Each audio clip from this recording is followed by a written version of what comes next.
So I'm going to show how bringing a new device, setting up a new device would work, assuming you already have a cluster working. If you already have a cluster and you're trying to add a device to it, what you would need is the root device, which is this one on my cluster. And I've already got this one configured, but I'm going to factory reset this one so we can pretend it's a new device. And I'll show you kind of how that goes. Okay, so this one already has a name and everything, but when I factory reset it, it's going to forget everything it ever knew. It's going to lose its keys and everything. So, okay, confirm it. Yes. Alright. So, we have factory reset it. I obviously need to work on the fonts a little bit. I'm going to name this, test? Twist. Sure. Okay. Okay, so that's its name, and when you create when you initialize a new device, immediately it's going to create itself a new cluster that's completely private and nothing else is on it, in case you want to onboard things to that, and a device can be on more than one cluster.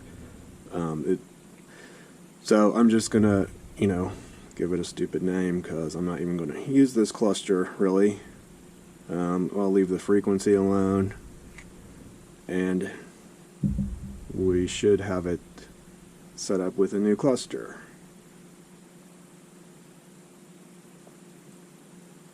Okay, yeah, so it's twist at eater.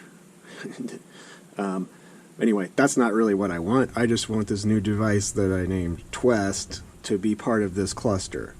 So right now they couldn't communicate at all. So what I'm going to do, they will connect. They will communicate through Bluetooth when I tell them to so that this one can join the cluster. So we have Matt. This is the root. Okay. So I'm going to have this join the cluster.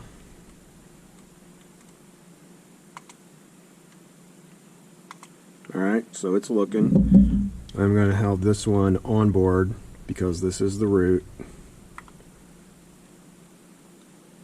Okay, so as soon as I do that, you'll see it had a little spinner kind of thing that's now not moving. That means they are connected. This one is joining the cluster, and in a moment it should change from Twist at Eater to Twist at Calhoun, which means it did join the cluster.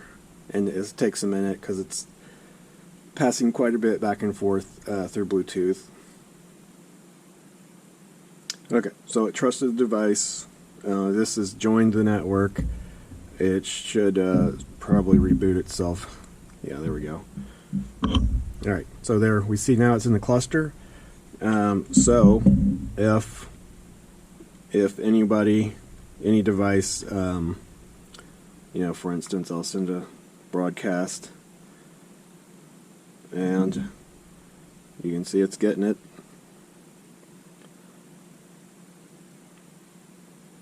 Yeah, so there we go. And for devices, so you notice this one was off. It has no awareness of this new device. I'm not going to give a demo of this right now, but if two devices are not aware of each other, but they are on the same part of the same cluster, and one tries to direct message another, they will do an exchange of public keys. And there's another, part of what this new device got when it was onboarded was a license, which was the root device giving it a signature of this device's public key. So whenever this device tries to talk to another one that's on the cluster, and this device says, I don't know who you are, they will negotiate their keys, exchange their keys, and this one will see the license was signed by the root device, which it does know and trust, and so then the message will be accepted going forward. So that's how the onboarding works.